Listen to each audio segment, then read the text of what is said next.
I'm making another video to talk about another movie. I hope you have all seen the movie Charlie and the Chocolate Factory because that was one of my favorite movies as a kid. But when I watch it now, it's so much weirder than I remember. Now, this film is considered a children's movie, but I think it could be a psychological thriller. But if you do prefer that genre, do recommend it.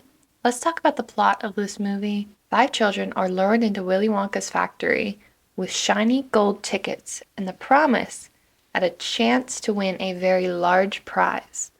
Ooh. They don't reveal the prize till the end of the movie, though. It is a pretty big one. The 5 children that fell into this trap are Veruca Salt, Augustus Gloop, Violet Beauregarde, Mike TV, and Charlie Bucket. During the tour of the factory, the children are picked off one by one in some of the rooms. But each of these rooms are catered to the children's interests. Eventually, there's only one child left, and that's the main protagonist, Charlie Bucket. And this grand prize is the factory. They're making a child run the factory. What kind of taxes is this 11-year-old going to have to pay being a business owner? I really don't think he has a business degree. But Charlie declines the offer to run the factory, probably because he should just go back to 6th grade. But this whole movie was based off of a book that was released in 1964 and written by Roald Dahl, and this is considered a children's novel.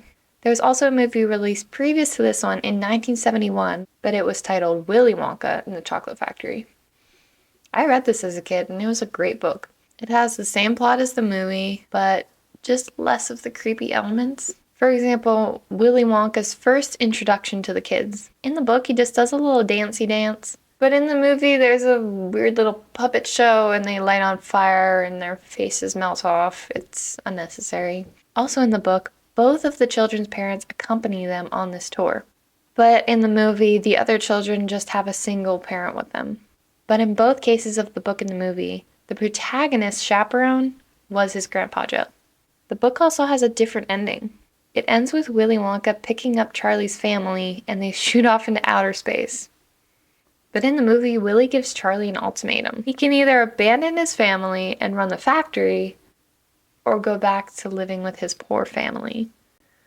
Instead, Charlie decides to help Willy to understand the value of family. He does this by reuniting Willy with his father, which he's had a bad relationship with in the past. Willy eventually lets Charlie's entire family move into the factory. There are a lot more differences from the movie to the book, but they're honestly so small they don't affect the progression of the plot.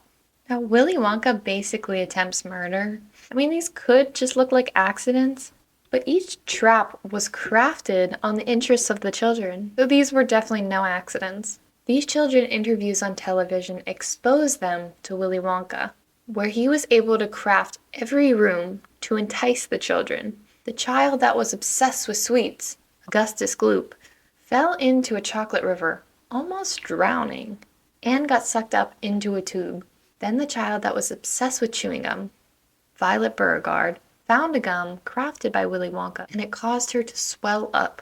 The child that was obsessed with power and having every animal that she could have, Veruca Salt, was attacked by Willy Wonka's squirrels. Sorry.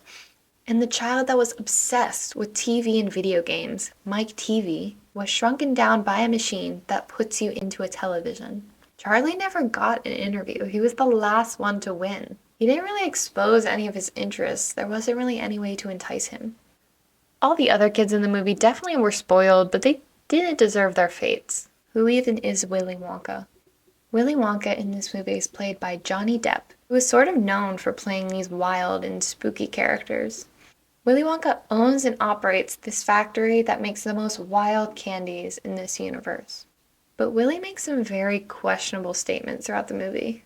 He says that everything in this room is edible, even me, though cannibalism is frowned upon. Why would he say that? Why? He also says, why would I send people? They don't taste good at all, almost implying he has participated in cannibalism before. Ew. Now, Willy Wonka owns and runs the factory. But who are his workers? The people that worked in the factory are called Oompa Loompas. Mr. Wonka describes them as a group of people that came from Loompa Land, But these workers just like to dance and sing around the kids that were almost dying. Apparently, Willy Wonka offered them to work for him and to stay with him as long as he can provide them cocoa beans. I think they should get more of a wage than cocoa beans and a place to sleep, to be honest. Like, where's their HR department? Hmm? Do they get scheduled breaks? Do they get lunches? Where do they sleep? Where do they eat? Like, where do they exist? I'm sure they don't just climb out of their cave just to serve Willy Wonka. Anyways, overall, to fit the intended genre of this movie, I think the children should have just lost the competition, not almost lose their lives. The overall story of the movie flowed pretty well. The children were removed one by one for one to prevail in the end. There's also much character development with the main face of the movie, Willy Wonka. Willy had a traumatic past with his father, who happened to be a dentist. I'm pretty sure he'd be disappointed with his son's life work. It's definitely just a joke on how dentists and candy do not mesh well together. It was just interesting they felt the need to give the character trauma because of it. This was all just totally made up for the movie, too. Willy's relationship with his dad wasn't even in the book. And the production value for this movie was about $150 million. And it's quite evident whenever you watch the movie. There are so many magical elements in the movie that just would not happen in real life.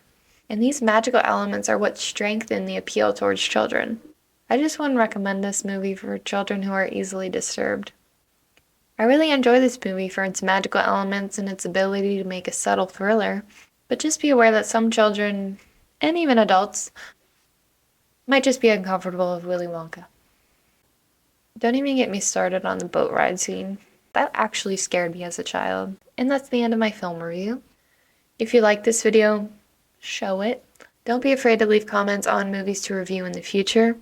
And if you'd like to watch this movie yourself, as of right now, it is streaming on HBO Max. Peace out.